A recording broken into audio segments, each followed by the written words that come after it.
It's time for Supply Chain Now Radio, broadcasting live from the supply chain capital of the country, Atlanta, Georgia. Supply Chain Now Radio spotlights the best in all things supply chain. The people, the technologies, the best practices, and the critical issues of the day. And now, here are your hosts.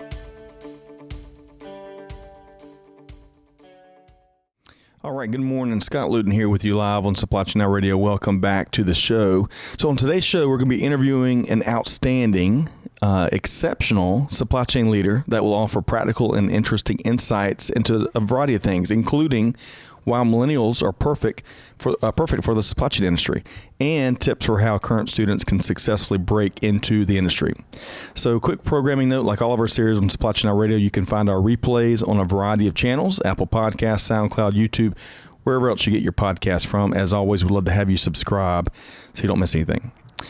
Big thanks to all of our sponsors for allowing us to bring best practices and innovative ideas to you, our audience. SupplyChainRealEstate.com, Verison, The Effective Syndicate, ProPurchaser.com, many more. You can check out each of our sponsors on the show notes of this episode. So let's welcome in my fearless co-host team today.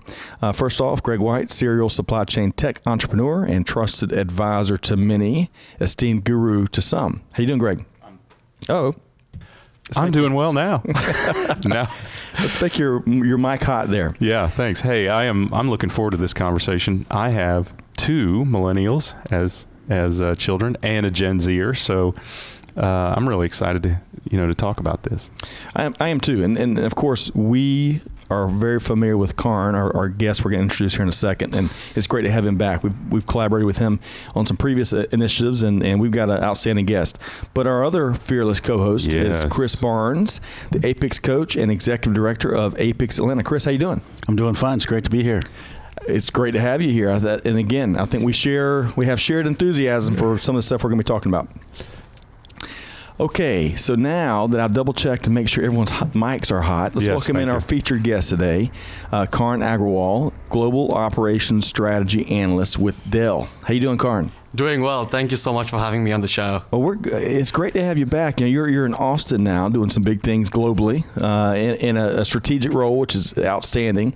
But, we've known you here in Atlanta as you kind of matriculated through Georgia Tech, an outstanding supply chain institution, while giving back while you're in school, and amongst other things you're doing.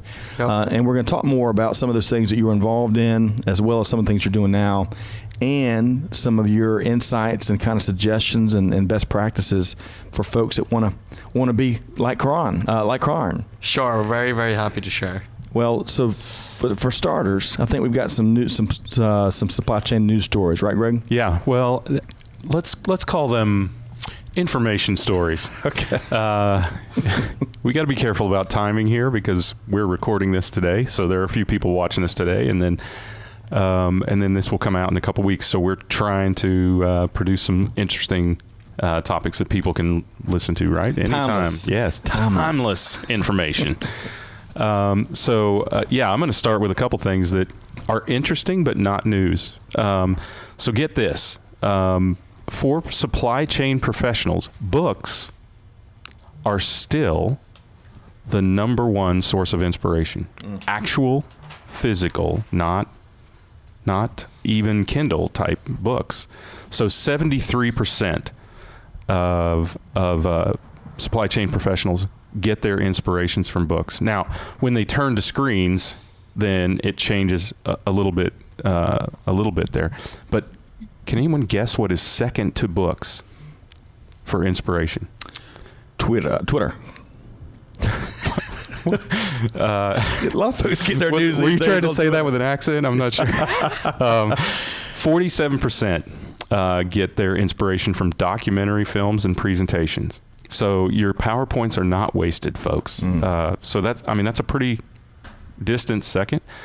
And events, concerts, or gaming comes in third, and then city trips comes in fourth. Really? Yeah. So when a screen is involved, which yes, and let me tell you that fifth. Guess what fifth is? Any guesses, Chris, Karn? Podcasts. Very good. Oh, man. Yeah. He's on it. Yeah.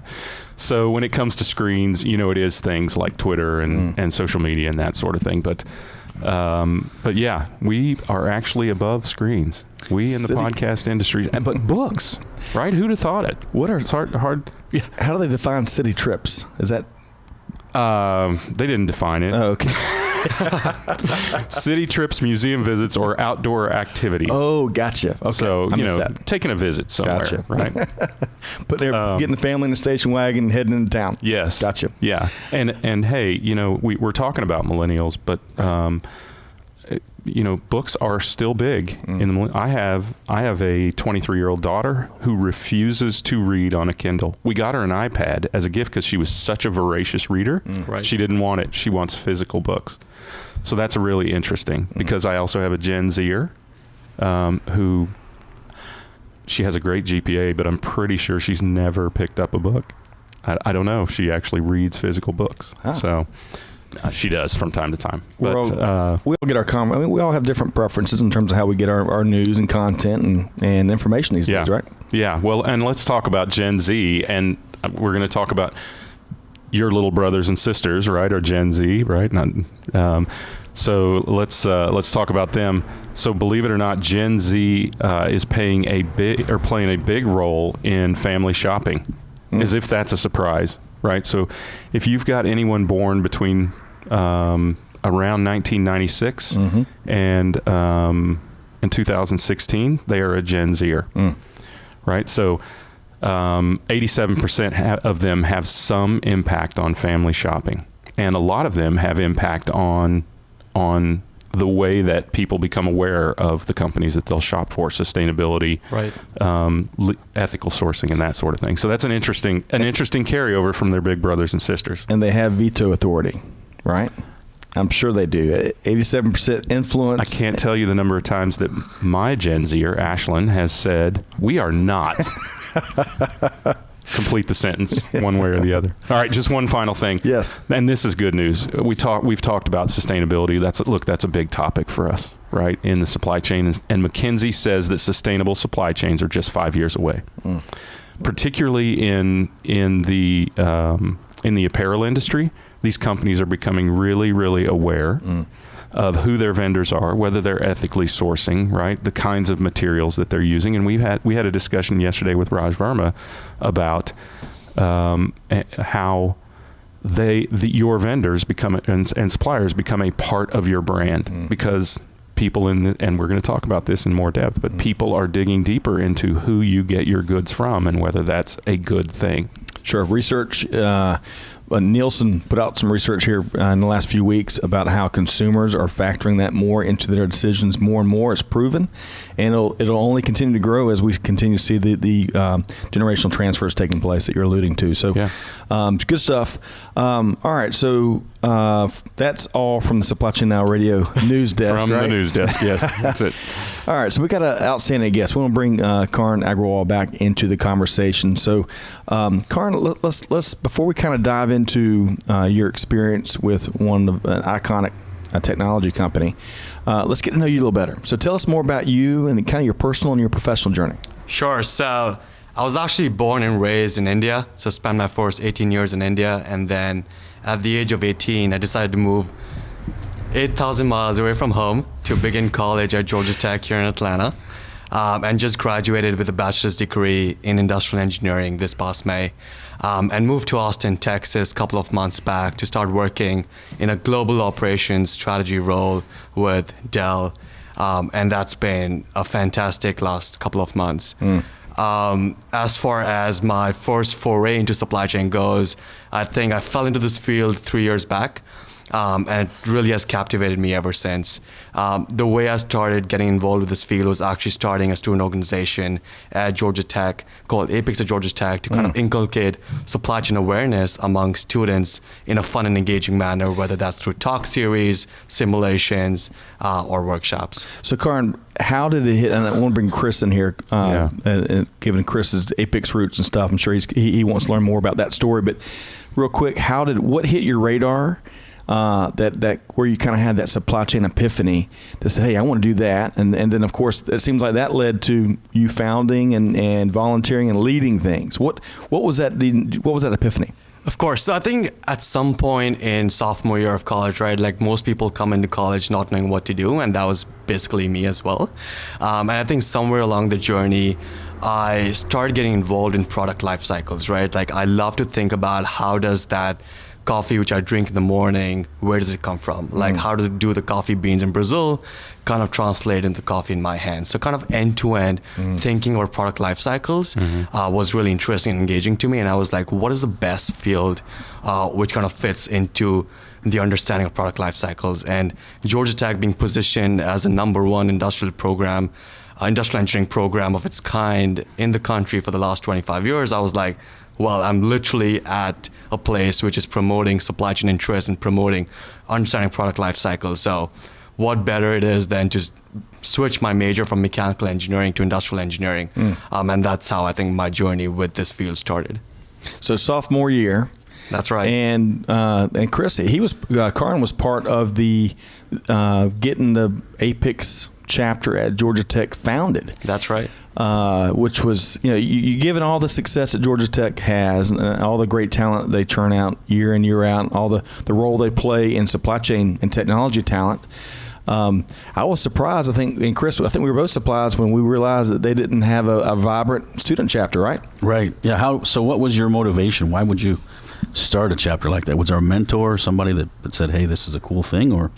So I think it was a combination of a couple of things. #1 was the fact that I realized that most people, after having finished a degree in industrial engineering, either go into consulting or go into banking, and not so many people take up a supply chain role, right? And if you think about what really goes into an industrial engineering education, it feels like operations research, supply chain, data analytics, and whatnot.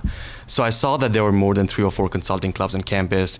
There were a lot of organizations promoting data analytics, but there wasn't really an organization which is promoting supply chain awareness outside the classroom. So I think realizing that gap really made me kind of stir my entrepreneurial mindset and entrepreneurial kind of interests. And I was like, hey, like there really isn't an established forum today. Why don't I start something which could hopefully 3 or 4 years down materialize into kind of this premier supply chain organization here at Georgia Tech? And I'm ecstatic to share that even after me having graduated from college, we have a very interesting young leader, Yashurat Singh, taking up this organization. I think that was the first reason. The second one was that I was trying to get more and more involved on campus, and I just felt that, okay, like everybody studies, everybody does things in the classroom, but I think what really differentiates an individual is really how involved you get outside the classroom. And that was one of the biggest reasons why I decided to come to the US in the first place, because I think that's a big USP of a US education, is how holistic in nature it is. So I think those two thoughts kind of merged together, and I was like, hey, let's start an organization which really is promoting supply chain awareness among students. And I think just learning and understanding myself, I was able to get myself into this field, and I've never looked back since. And it's sustainable, as you're talking about. It endures. You got new leadership that came up after the founders got together and made it happen. I think y'all have had a lot of, and if you're involved in any kind of student organization globally, for it to really blossom, you've got to have the university or the school get behind it. Absolutely. And y'all had a lot of that. Tim Brown, which is a great friend of the Apex Atlanta chapter, one of our sponsors here at Supply Chain Now Radio, is an outstanding advocate for all things supply chain, but also he really got behind the student chapter, right? He really did. I think without Tim Brown, we wouldn't have been able to kickstart this organization on campus. And I think even though students might have an interest and students might have ideas, it really needs to be channeled in the right direction. I think Tim really provided that particular strategic direction for the organization. Well, I think as the entrepreneurs in the room can attest, you've got to have the founders of something that's going to endure. You've got to, if you see something that's got to be done, as you were talking about in the warm-up, do it. And Karan, you and who else would you put kind of in that Who helped you found it from a group. student standpoint? So I think without a doubt, Scott, I think without you, we wouldn't have been able to kickstart this organization. Look at how you segued right to yourself. That's brilliant. But from a student standpoint, as I recall, you had an outstanding group of leaders that kind of served that formed that first board, right? Yeah, so we had a group of 4 other students and 4 other friends who kind of got together behind this idea, and I think what really stood out about them was the fact that they were really ready to take on a risk, right? Because I think we talk about entrepreneurship, we talk about student organizations, and really there isn't any risk in a collegiate environment.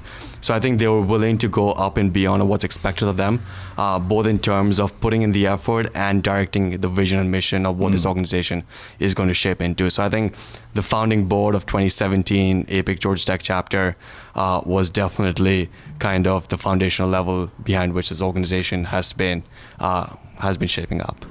All right. So before we leave, Chris, anything else from obviously APIC Atlanta helps us sponsor Supply Chain Day at Georgia Tech. The chapter's been really involved. Any other commentary or questions from your end before we kind of dive more into his transition from Georgia Tech? No, just as you had mentioned, your protege, Yasharaj Singh, he's doing a fantastic job there. Georgia Tech does an excellent job in promoting their students to the workforce. I think they have 4 supply chain days now. We're a sponsor of twice a year. Yeah. So students are always there. It's a great opportunity for students to go out and meet the companies. But Yasharaj is doing a fantastic job in your stead. Outstanding. And that's what it takes. As whether it's university groups and organizations or businesses, the succession planning is so important. And that was something y'all took very seriously. I recall some of the conversations y'all were having. You don't find that. How often do you find that at the undergraduate level? So a lot of neat things there. But let's move on, because I love to hear about what you're doing now at Dell. But before. Actually, I'm gonna stop myself here, because you were already interning. You did some really neat internships while you're in school, right? Right. What'd you do? So I actually looked at supply chain from 3 different lenses, and that's the way I like to put it. I looked at supply chain from an industry perspective while working at Cummins, based in Indiana.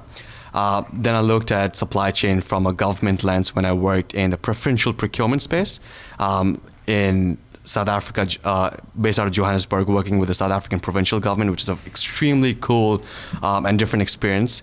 And then I looked at supply chain from a consulting perspective, working with Ernst & Young, based out of New York City. Wow, what experiences. Wow. That is powerful. Really intentional, too. Yes. To target it from 3 different perspectives. Did you happen to meet Jenny Froome when you were down in South Africa? I didn't. No? I didn't. So There are a lot of people. There are so many people. I'm being kind of funny, but Jenny helps to lead SAPIX, which is the APIX, kind of the APIX organization in Africa that does a lot of what APIX does here in the States.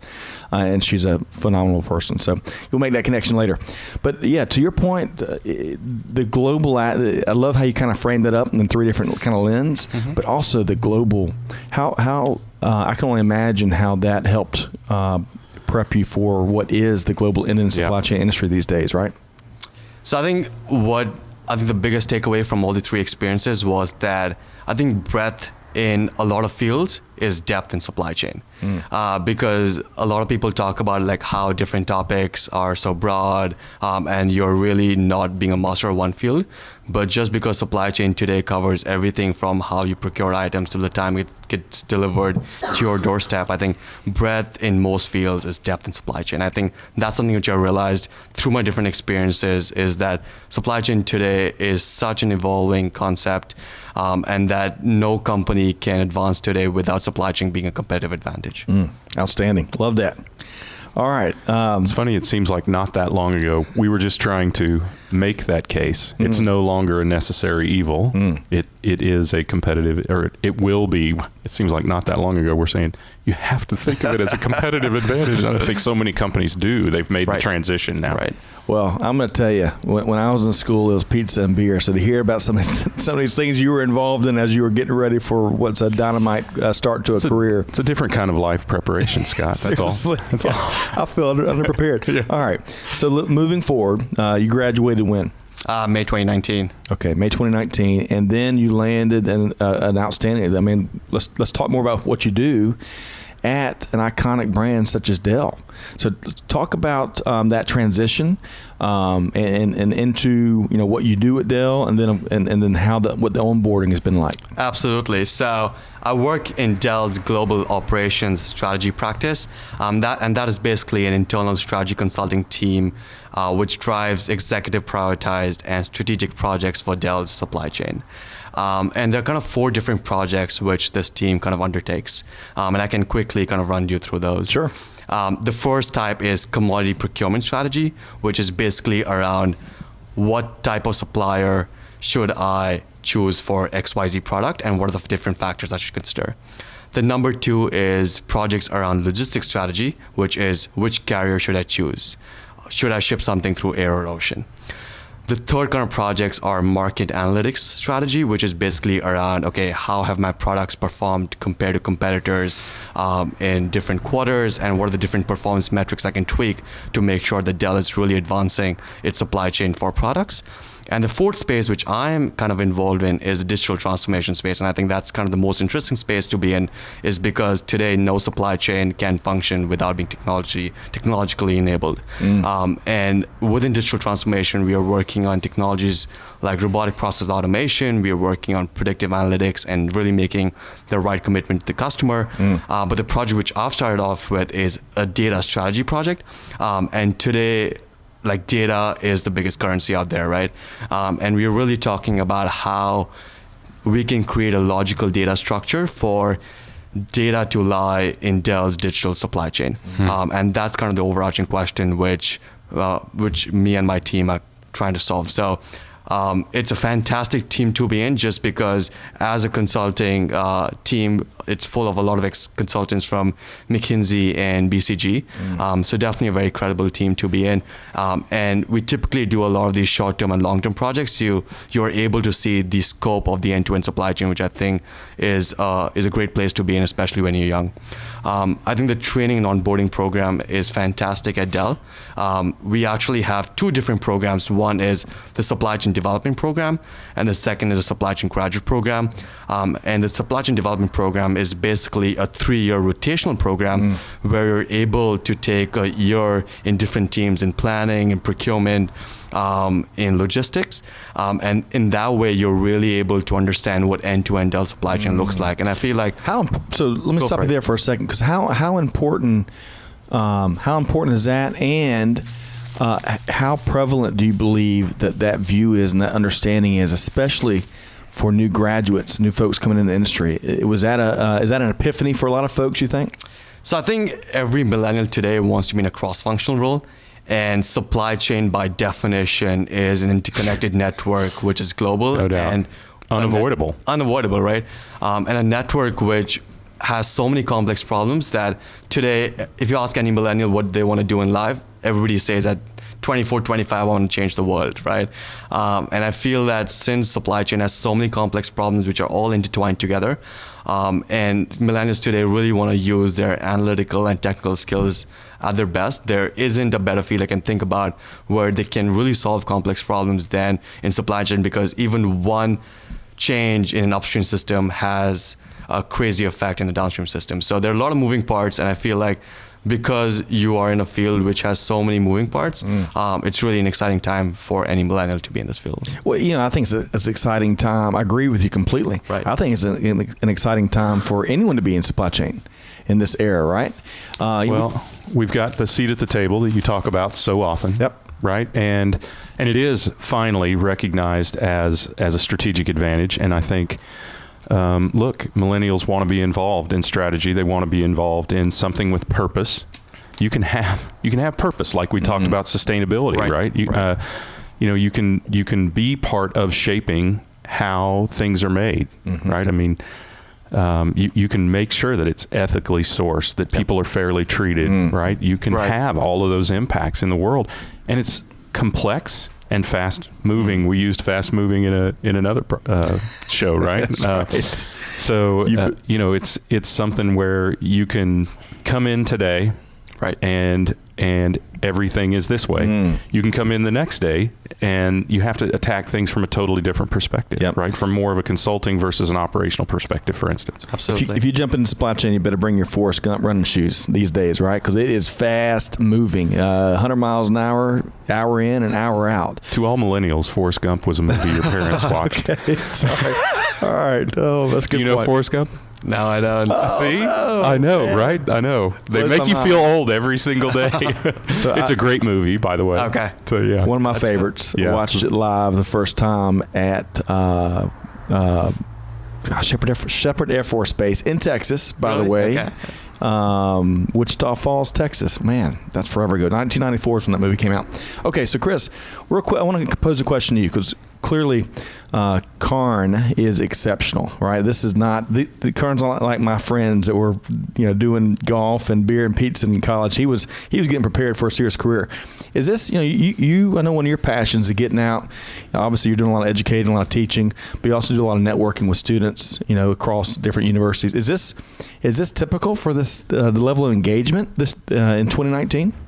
Not really. I mean, he's kind of exceptional in terms of just having the vision, and that's why I was curious about his mentorship, who he had to encourage him to do those types of things. But it's interesting. I don't know if you remember, Carl, we met on the 50-yard line at Mercedes-Benz Field. That's where we officially met. We were on a tour there, and that's where we kind Very of cool. Oh, that's very cool. Yeah, he was. I said, "Who are you, and what are you doing here?" And at this Apex event, and he said, "Oh, well, I'm a."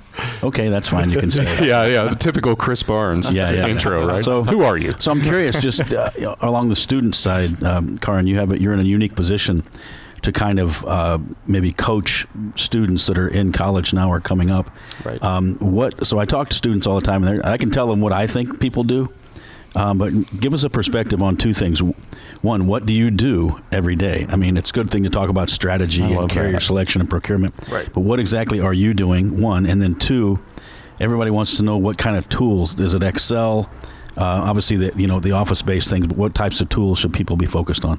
Absolutely. So the project which I'm focusing on, and this is something just because I've been like 2 months new to this role, there's obviously lots to learn.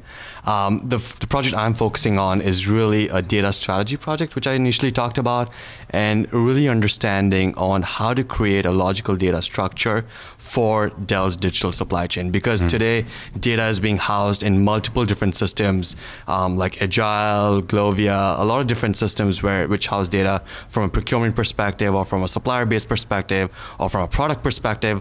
And today companies are asking about how can we really create a master data where all data elements can really reside in one system, both real-time data and data which is static. So I think that is a project which I'm focusing on, and kind of the day-to-day really involves using tools like Excel and PowerPoint, obviously, but even understanding a tool called Alteryx, which I've kind of started starting understanding. It's a very powerful kind of like SQL plus Excel on steroids, because it's able to crunch 2 million plus rows in like 3 or 4 seconds. Wow. So today I think data analytics platforms like Power BI and Alteryx are really making their way into spaces in internal strategy groups within the supply chain. That's great to hear. So are you sitting behind a screen all day with a computer, just looking at data and trying to figure out what it means, or? No, I think it's a good balance between going inside a room and whiteboarding your thoughts, because as a strategy group, we are obviously thinking about issue trees and frameworks and how to kind of break down problems into digestible chunks, as well as being able to validate our hypothesis using data and crunching data and crunching numbers. So I think it's a good balance of being with a team and whiteboarding thoughts and sharing different perspectives, because what one person's strategy is not the strategy of 17 other people. So really having that consensus and really understanding where everybody comes from, and then kind of validating your hypothesis using different logical arguments, and data really helps us validate our hypothesis. So I think it's a good balance between kind of high level problem solving and kind of jumping into the weeds and solving it using data. Outstanding.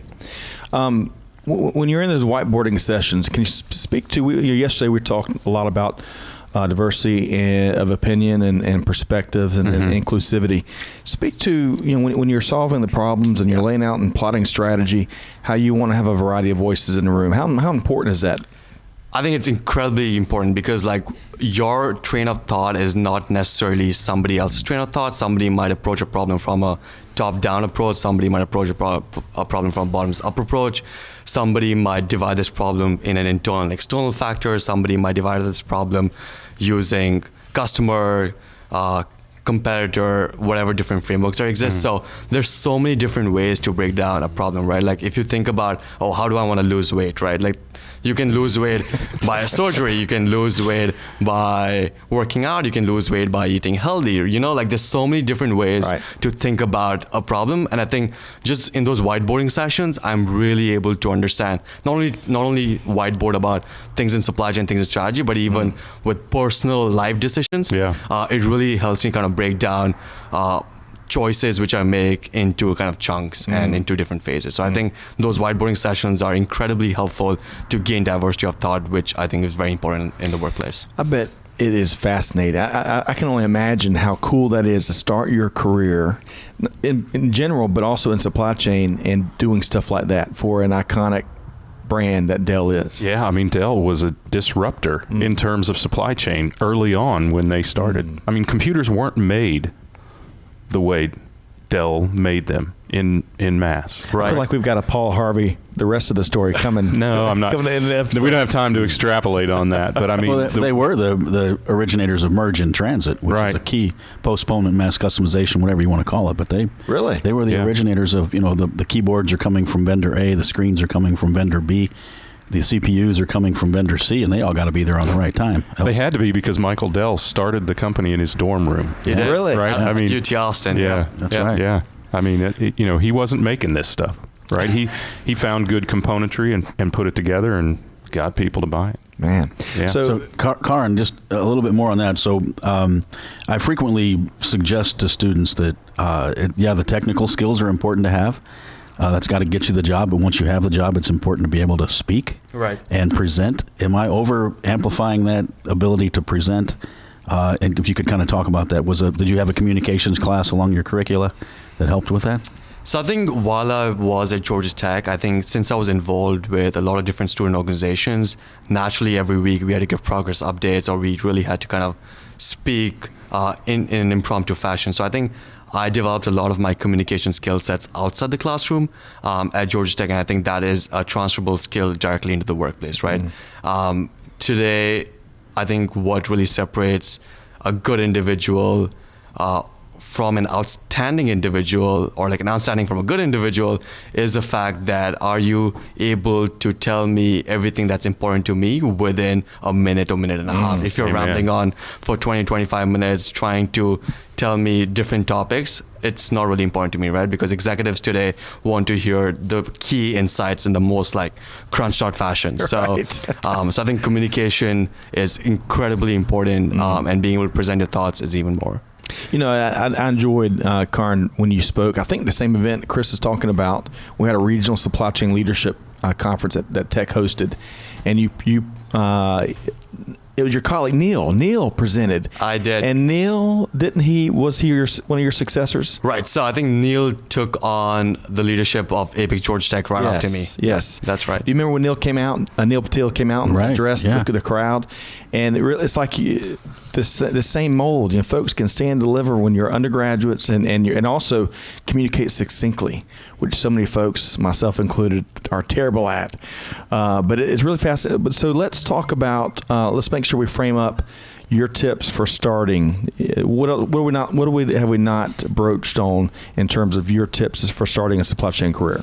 I think number one is hustling hard, right? I think I wouldn't have gotten those 3 different internship experiences if I didn't be on the lookout for those experiences, right? Like nobody's going to come knocking to your door saying, hey, this is an opportunity available to you. Like I think opportunity doesn't get you out of bed and drag you to it, right? Exactly. I think you got to go out fishing for it in the sea.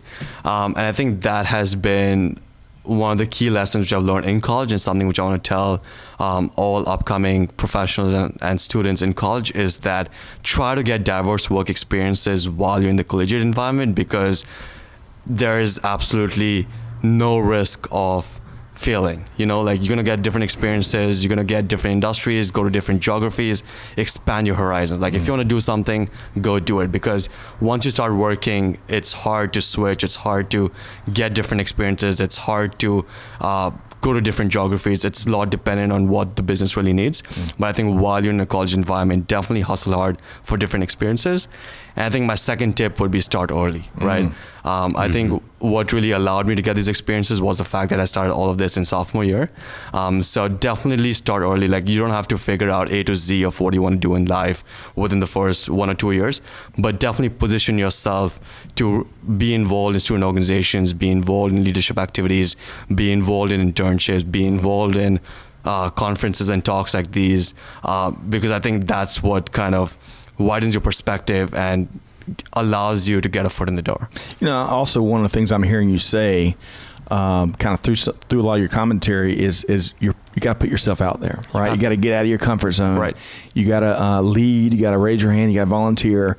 Because it doesn't come find you, and these experiences temper you, right? And they get you prepared for doing big things like you're doing now. And so many folks, Chris, we've seen it through the chapter. Very few folks volunteer to lead, and very few folks are willing to get out of their comfort zone. And that's one of the few ways you can really grow and develop and take on new things, right? Yeah, very few people that not only do they not volunteer to lead, they don't volunteer to follow either. That's true. I mean, you do have to get yourself out there. Look, I think that's a T-shirt. I've heard this, and we've all probably heard this throughout our lives, right? It's not what you know, it's who you know. I would argue that that's a fallacy as well. It's not even who you know, it's who knows you. Right. Yeah. Right? That's the key. I know a lot of people who don't know me, right, and I don't offer them anything. But if somebody knows you and these internships and involvement on campus and around campus, they're great opportunities for people to get to know you. And the truth is, the job market, even though there are more workers than jobs out there, it's still very, very difficult. And to be seen as exceptional, you have to engage with people. We didn't know you. Right before today, we didn't know you, and we didn't really... I did. Okay, I'm part of we. We didn't all know you, right? And now more people know you and know how exceptional you are. And every opportunity you can get to get out there and express and be yourself out there in the world is a great opportunity. And I think that is a lesson, as long as we're teaching lessons to millennials, that is a lesson that needs to be taught, right? People can't learn you from this. They can't learn you from the pictures. Sure. You have to get out there and and engage with people. Yep. Absolutely. All right, so moving, let's transition, because we want to use the last segment of this interview to dive into something I know you're real passionate about. We've kind of set the table, right, for this last topic. So we want to talk with Karan about why millennials are perfect for supply chain. So I think we've got 3 or 4 items, right, that kind of give you this position. Correct. So let's start with the first one. So I think to just kind of establish context to this, right? There are so many people out there who are graduating from college and they're considering careers like consulting and banking, which are obviously great careers to be in, but I think very few people are thinking about being in industries like manufacturing and logistics just because they realize, oh, this is very slow, or this is, or I'm not going to learn a lot in a limited amount of time, right? But I think that is kind of falls from the experiences I've had in my internships and so far at Dell. And I think there are 3 or 4 reasons why millennials should be excited about the field of supply chain. Number 1 is around supply chain as a concept today is an incredibly complex concept. Although it's comprised of different moving parts. Today, millennials want to be in roles which are challenging. They want to be roles which are cross-functional, and they want to have roles which have high impact. And as we initially talked about how supply chain is really an interconnected network, there are complex problems happening at every part of the supply chain, whether it's a sustainability issue, whether it's an issue in procurement, whether it's an issue in manufacturing, whether it's an issue about delivering it to the customer at the right time, whether it's same-day delivery. There are complex problems happening at every segment of the supply chain chain. And while millennials today want to use their technical and analytical skills to the fullest in roles, they don't want to do run-of-the-mill jobs where you're just inputting data into Excel, you're just inputting data into systems. They really want to be at the forefront of crafting strategies backed by their technical and analytical skill sets. And I really can't think of a more interesting field than supply chain to be in for this. Agreed. And they want to do meaningful work and make an impact. And I think on the flip side of that, it takes leaders that are willing to give meaningful projects and tasks and initiatives and you name it. And guidance. To these folks just kind of breaking into industry. And, we don't have to look far. We've got team members on our team here at Supply Chain Now Radio that have taken the bull by the horns and have made a huge impact. Can we get Clay to come on camera? We do need to Probably not. Nope. But not one chance. But more and more leaders the challenge for them is to give up something off their plate. These bright, very capable professionals that we're sitting with one right now, they can do big things. But it takes leaders that are willing to kind of let go a little bit, right? Absolutely. I think this is more, I got to tell you, I have to say this, I'm sorry. But I did a big article on millennials, and everyone is so dumbfounded by how you manage millennials. Look, every generation is different than the past generations. That's right. They're not aliens, right? I mean, they're not some sort of apparition. And they're not all millennials. They're, right. Don't buy the hype. That's right. There are uniquenesses among millennials. They're not all heads down on their devices. They're not all unable, whatever. They're not all able to do or unable to do the same things, right? And I think it's a bit of a dangerous generalization, just like any generalization. All baby boomers are not the same. All Gen Xers are not the same. All millennials are not the same. But there are certain aspects, there are certain things about millennials that you can use or guide or extract, right, in a business environment. And I think, it's just good for us to recognize that. I think fresh ideas and fresh perspectives, right? Like today, if somebody in supply chain has been there for 20 or 21 years, they have one way of doing things. But when you bring in... That's how we always done it, right? Yeah. Like that's how historically it's been done. And that, in their mind, is the right way. But when you have young supply chain talent coming into the workforce, like how Dell kind of has 30 or 40 people who join every single year into different departments within supply chain, you're challenging assumptions. And I feel as millennials, we are out there to challenge assumptions. Obviously, we're learning in the right way, but I think challenging assumptions is a very millennial concept, and I think that's very helpful in the supply chain realm as well. I think you might be amazed that Gen X is pretty good at challenging assumptions. Right. I mean, we were brought up, we were the first digital generation, right? It's just that the predominance of people who use non-digital and other types of applications still remain in the workplace, though they are exiting the workplace at 10,000 per day. That generation has been sort of washed over and held back by that as well. But I think if you embrace some of your Generation X leaders, you will see their willingness to change things. All right. So the first of your reasons why millennials are perfect for supply chain is they enjoy that challenging nature of work, right? Absolutely. So what's the next one? So I think the next one is around how millennials today are demanding consumers themselves, right? Today, if I'm having a coffee, and I love coffee, so I'm always going to go back to the example, the coffee cup in my hand, right? I really want to think about, okay, where is this coffee being sourced from? Is it being ethically sourced? Or I shop a lot on Amazon, and every millennial today is like Amazon is something that they obviously go to. How many different touch points is my Amazon package covering when it reaches my final door? Like 10 or 15 years back, all I cared about is, has it been shipped? Has it been delivered? But today I want to know what are the different parts in its journey when it gets to my home, right? So I think supply chain as a field can have direct applicability to millennial input as far as consumer preferences go. Because if you really want, like millennials will have an understanding of how their goods should be produced, or what are the different consumer metrics that should be taken into consideration. What are the preferences I should have as a consumer, which a supply chain should consider, and kind of that direct relation between what a consumer ends up getting to how supply chain is such an integral part of its manufacturing. I think millennials, since they're such demanding consumers, have a very interesting input into the supply chain field. And, these days, it's not nearly as challenging and as it is in previous decades to identify, engage, and measure that demand. Transparency is a lot more available than it's been in the past, right? Well, that to be able to see through the supply chain to the suppliers. Yep. But also think about just at our fingertip. We're measuring. You can measure millions of people with where they go on the web, right? Yep. How much time they spend here, what they click on. All of that are such powerful information to determine what the demand is. Of course, there are transaction purchases, which has more visibility than ever before. Remember back when these cards at supermarkets were first rolled out? I think we had the bonus card at Food Line when I was growing up. Yep. And it didn't dawn on me as I was getting Captain Crunch or something that they were tracking purchases. I was looking to get a discount. I love Captain Crunch.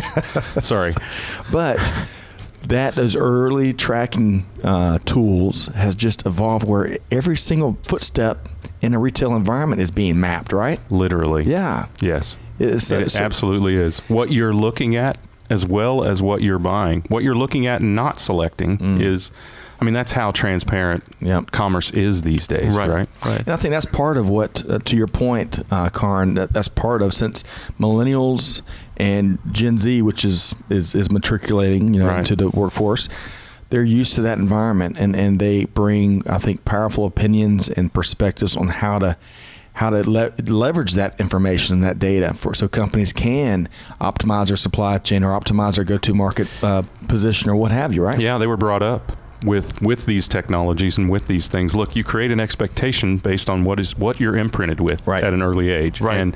And you all were imprinted with technology at a very, very early age. And the presumption there that technology should solve the problem is imprinted, right? That's right. The presumption on, to go back to our generation, you're not a millennial. Gen X, man. I'm proud Gen X. On ours, it was maybe technology could solve the problem. Here, this generation, we've raised them to expect that technology can solve the problem. So you're foreshadowing your final point. That is absolutely right. That was actually the point for out in TV land. That's right. Spike the football for us, Karan. So I think the third, and I think by far one of the most important reasons why millennials should be in supply chain is the technology savviness of this like day and age, as well as how supply chain today cannot, and I use the word cannot, function without being technology enabled, right? Today we want data on how exactly consumers are thinking. Today we want to be able to predict what the lead time to a customer should be. Today we want to be able to kind of replace all manual processes with automation in the supply chain. Today we want warehouses to have robots instead of humans doing order picking for us. So technology today is something which is becoming increasingly important in supply chain, and that's something a supply chain cannot do without. And today, like in college and throughout like my 18 years, we are literally born with a phone in our hand. We are glued to the screens, and it's not only being just glued to the screen, but it's also about like we are very keen on what the new technologies are going to be. We love to kind of tune into the Apple keynotes every single year to really understand what technologies there are going on. So I think just because of the inherent interest of this day and age to be involved in technology and how supply chain today cannot function without being enabled by a strong technological backbone, I feel that the best kind of path at these two crossroads between supply chain technology is for millennials to get involved with this field, because the future of supply chain is a digital supply chain. It is. And I think that's my final point, is how technology savvy this day and age is. I would say the current state of supply chain is digital, right? It's no longer around the corner. Right. You alluded to this on the front end of your interview about the digital transformation, some of those initiatives you're part of. Right. Resistance is futile. right? It is here and alive and well. And there are companies like Dell, like many others, that have embraced that Right. and are figuring it out and doing it, doing it as they figure it out, maybe. Yeah. So I'd argue that resistance is fatal at this point. Okay, I like that. It's worse than futile. I mean, I came up in an industry that in the 90s was highly digital in the supply chain, and I remain amazed at how far behind certain industries are that have broader margins. Often that's what drives it. In your industry, you have very tight margins, so you have to be very, very precise. Margins, yep. Right. And we had tight margins, but where the industries have, apparel is a good example that we were talking about before. I remain amazed at how much spreadsheet, how we presume that a spreadsheet is one of the tools that we'll use or something like that. Yep. So I think I think there is not is fatal. It's more than futile. It's fatal. That's morbid. Well, hey, but I like it. I like that, and I also like what Chris said minutes ago, hours ago. It feels like where folks aren't just not volunteering to lead, they're not volunteering to follow. That's a good one. So let's wrap up on this. Yeah. Apex Lens is one of our sponsors here at Supply Chain Now Radio. We've got a lot of respect and we admire that organization, which is now ASCM is a parent organization, of course. And Chris, I know y'all were talking in the warm up, kind of the overall, kind of the high level overview of the impact that your Apex involvement had on your career. Well, you've already alluded to it a couple different ways, but if you're talking to undergraduates that maybe haven't had the epiphany you had as a sophomore, right? Mm-hmm. And regardless, supply chain, you name it. What would you want to tell those folks, not just about Apex, but also about Apex and just engagement in college? Absolutely. So I think the first and most important thing which I learned from my Apex experience, and I think from all my different leadership experiences on campus, is take risks, right? Like there is so much, there's absolutely nothing to lose. Like fail fast, fail often, fail cheap. That's a phrase which my dad often says to me. He's a life coach. And he really talks about how fail quick, because like you're gonna miss the shots you don't decide to choose, right? Like definitely try something, worst case it'll fail. So I think number one advice to any undergraduate or graduate or anybody who's in a collegiate environment is take risks, because there's very less to lose. Number two is, which I learned from the Apex experience, is sometimes when you're gonna put yourselves out there, as a sophomore, I was leading students who were juniors and seniors. And today in the workplace, you're going to be at a position where your staff or people below you are going to be older than you. And sometimes they may not believe you, sometimes they might challenge you, but that's all for the right reason. So I really learned about bulletproof leadership. It's really about leading from the front, but also how to lead without a title, right? Like if somebody who's more experienced than you, even though you might have a better title than you, lower down that title, because you're going to learn so much more from their experience and they're going to learn so much from you, especially if they're older and especially if they have more experience. So I think bulletproof leadership is the second thing which I learned from involvement. And third thing I learned is just like enjoy, right? Like there are 4 years in college. These years will never come back. Today I'm back in Atlanta and I just reminisce all my days in college, right? So even though I just graduated 5 or 6 months back, I think college is a time of your life which will absolutely never come back. If you talk to your parents, if you talk to people who are older, like your friends which you make in college are going to be your friends for life. So I think the third part in while you guys are still in college and still learning a lot is just enjoy. Whether you're learning inside the classroom, outside the classroom, doing whatever on the weekends, just absolutely enjoy, because this time will never come back. So I think those are kind of my 3 tips on what people right now in college should do to kind of set themselves up for success. Love it. Well, you're hearing it from someone that navigated through one of the toughest universities, right, programs, and broke into the supply chain space with name brand organizations doing big things. So if you want to be like Karn, listen to his helpful perspective. I wish I'd heard you, I don't know, about 20 years ago. All right. So one of big thanks. We could easily bolt on a couple more hours to the conversation. Let's do it. Here. I think it is. It's fascinating. And I think it's fascinating to me because of just how young you are, and it's like we're sitting down talking with a sage, someone that's been Micah Malice. Yeah, we need to introduce you to Micah Malice. Yeah, y'all two could be a dynamic power duo. Yeah. All right. So big thanks, Karan Agrawal. We want to bring you back. Maybe after a few more months as you continue to do big things at Dell. Global Operations Strategy Analyst with Dell.